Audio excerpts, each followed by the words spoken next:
성부와 성자와 성령의 이름으로 말씀드립니다. 아멘. 코로나19의 확산으로 많은 사람들이 생존의 위기와 생명 위기 속에서 고통을 겪고 있습니다. 인류는 지금 코로나19라는 바이러스와 끝을 알 수 없는 전쟁을 치르고 있습니다. 그리고 우리나라는 가장 치열한 전투 현장 속에서 지금 이 싸움을 하고 있습니다.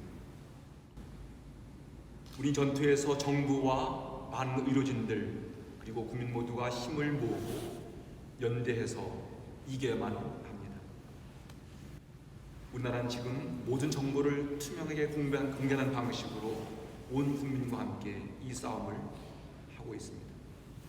우리의 방식으로 이 싸움에서 이긴다면 세계 모든 나라들도 적절한 대처를 하면서 코로나19와 싸워 이기는 법을 배우게 될 것입니다. 그러므로 우리는 어떻게 서로에게 힘이 되어줄 수 있는지, 어떻게 하면 두려움과 공포 속에 떨지 아니하고 당당하게 맞설 수 있는지, 어떻게 하면 국민 각자가 자신이 할 수 있는 노력들을 다 하면서 서로 연대할 수 있는지 그 길을 찾고 함께 협력하고 함께 싸워야만 합니다. 참으로 감사한 일은 많은 의료진들이 그 전투 현장으로 달려가고 있다는 것입니다. 그리고 많은 사람들이 서로 돕고 힘을 모으고 있다는 사실입니다. 저는 이번 코로나19의 심각성을 인식하고 2주 동안 서울교회 모든 형식적인 전례를 잠시 중단하라는 삼목서신을 지역교회에 보냈습니다. 주일마다 주님의 집을 향해서 걸어오던 그 발걸음들, 참으로 기쁘고 즐겁게 주님의 전을 향하던 사람들의 그 마음을 생각하면 매우 당혹스러운 일이 아닐 수 없습니다. 우리가 오늘 한 공간 안에 모여서 예배를 드리진 못하지만 성령 은총 안에서 더 깊은 일치와 영적인 교제를 나누면서 이 위기를 잘 극복해 나가기를 기대하고 또 기도합니다. 오늘은 3월 1일 3.1절 101번째 3.1절을 맞는 날입니다. 나라를 위해서 몫을 바친 순국 선열들, 독립운동가들, 애국지사를 생각하면서 잠시 머리를 숙여서 그분들을 기억합시다.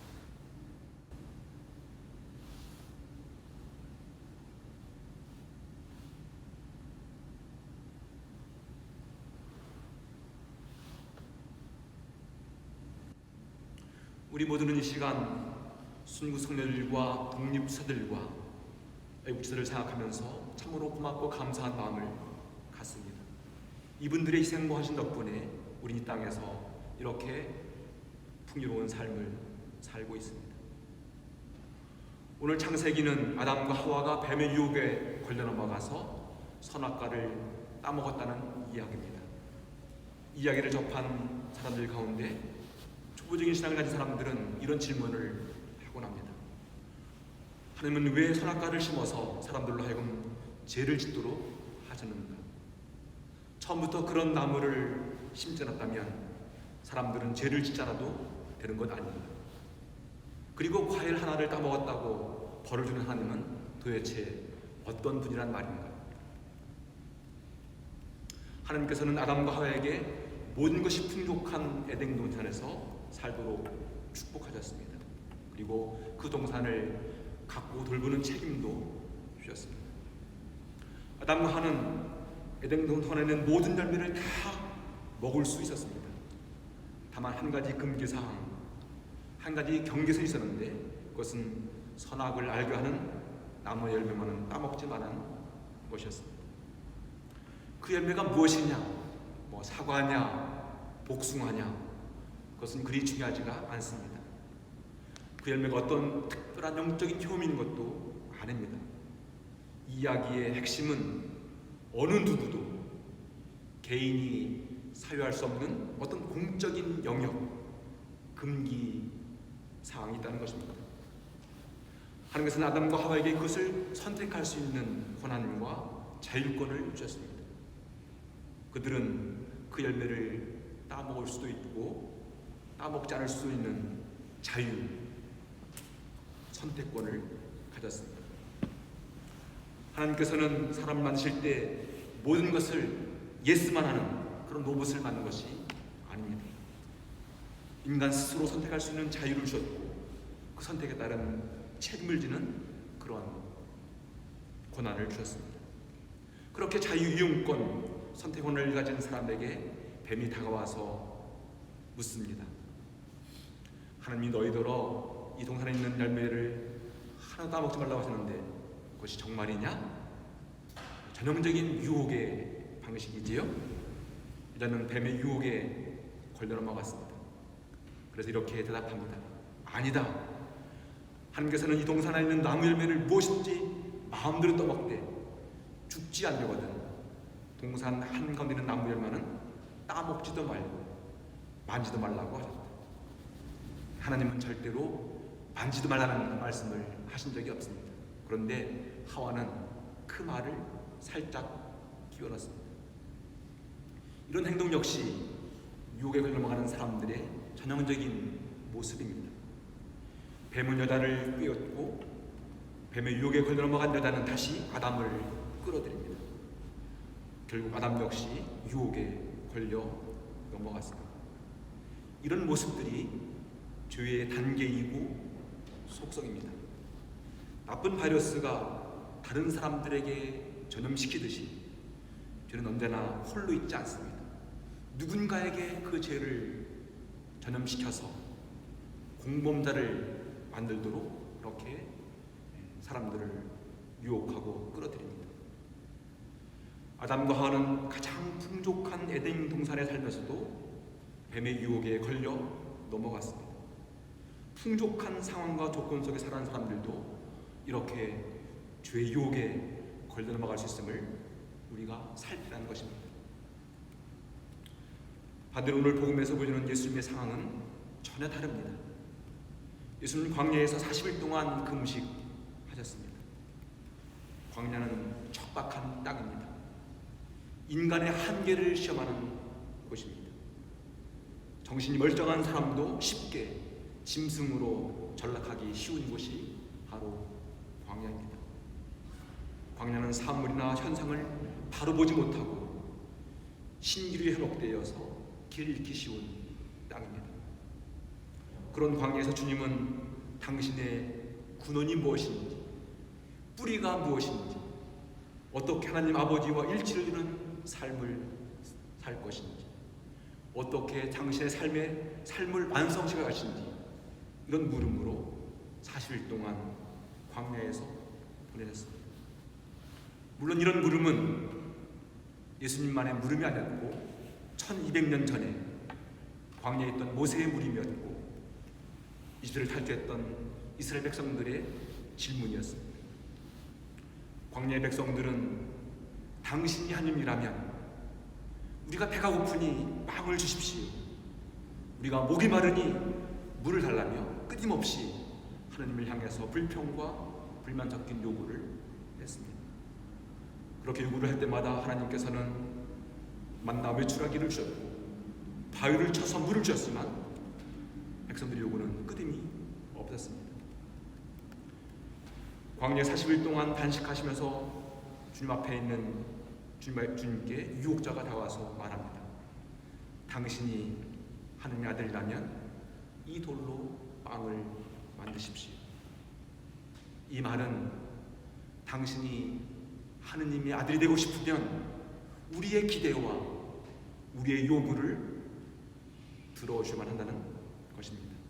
다시 말하면 빵의 문제를 해결하시면 우리는 당신을 하나님의 아들로 믿겠다는 것이죠.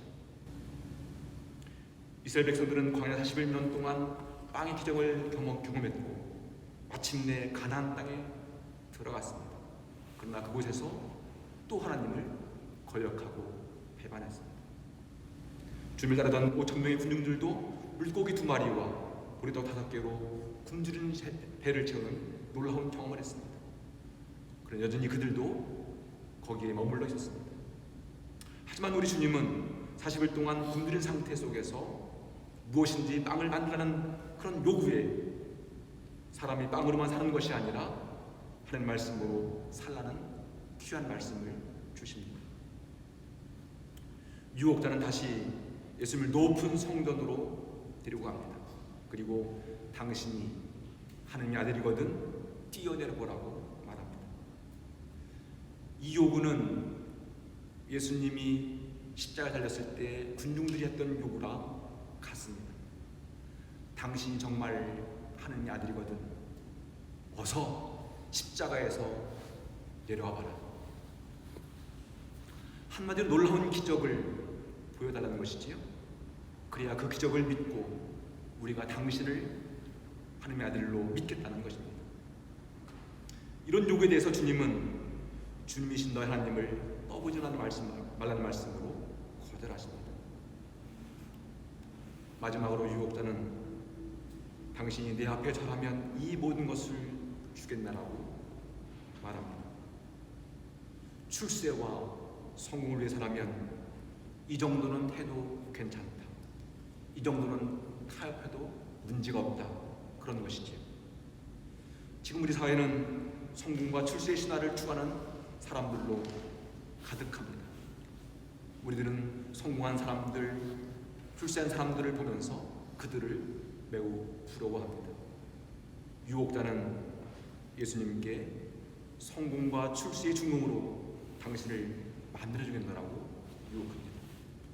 그런 유혹에 대해서 주님은 사탄아 물러가라. 성서에 주님이신 하나님을 경배하고 그분만을 섬기라는 말씀으로 단호히 거절하십니다. 그렇습니다. 아담과 하와는 가장 풍족한 에덴 동산에 살면서 유혹에 걸려 넘어갔지만 우리 주님은 가장 척박한 땅 광야에서 그것도 40일 동안 굶주린 상황에서 그 모든 유혹을 이기셨습니다. 우리는 오늘 바로 이 모습을 어떻게 바라봐야 하는지, 도대체 아담과 예수님은 어떤 차이가 있는지, 이 둘 사이에서 우리는 어떤 모습을 따라야 하는지를 생각하고 기도해야만 합니다. 우리가 된 아담처럼 에덴 동산에 있었다면 우리는 어떻게 했을까요? 그 열매를 따먹었을까요? 아니면 따먹지 아니하고 그냥 주님 말씀대로 보고만 있었을까요? 우리가 성공과 출세를 보장할 수 있는 아주 절호의 기회에 눈 한번 질근 감고 너의 신앙을 접으라고 말할 때 우리는 어떻게 했을까요? 우리 주님처럼 그 유혹을 거절했을까요? 아니면 눈을 감고 그 유혹을 받아들였을까요? 여러분이라면 어떻게 하셨을까요? 사순절기는 다양한 유혹을 살피는 기간입니다. 그리고 그 유혹의 뿌리가 무엇인지를 살피는 절기입니다.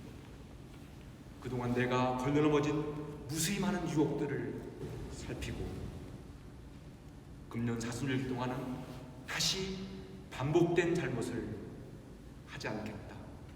주님께서 유혹을 이기시고 십자가 고난의 길을 걸어가셨고 마침내 부활의 생명으로 태어나신 것처럼 우리 역시 그 길을 그렇게 걷겠다. 다짐하고 훈련하고 노력하는 절기입니다. 2020년 사순절 첫 번째 주일을 주님께 드리고 있습니다. 우리 모두가 주님께서 보여준 그 사랑의 전능성을 깊이 깨닫고 주님을 닮은 사람으로 다시 태어나는 은총의 절기가 되기를 소망하고 기대합니다. 참으로 지금 현 국민들이 많은 어려움 가운데 있지만 우리 모두가 그 사랑의 힘으로 서로 격려하고 축복하면서 그리고 함께 힘을 모으고 연대하면서 이 위기를 잘 극복하는 복된 절개되기를 소망합니다. 여러분의 가정에서 온 가족이 함께 모여 기도하십시오. 말씀 안에 머물러 계십시오. 그리고 사랑으로 서로를 축복하시고 기도해 주십시오. 그런 가운데 그 힘으로 우리 모두가 이 위기를 잘 극복하는 믿음의 사람들로 다시 태어나기를 간절히 기대하고 소망합니다. 성부와 성자와 성령님을 말씀드렸습니다.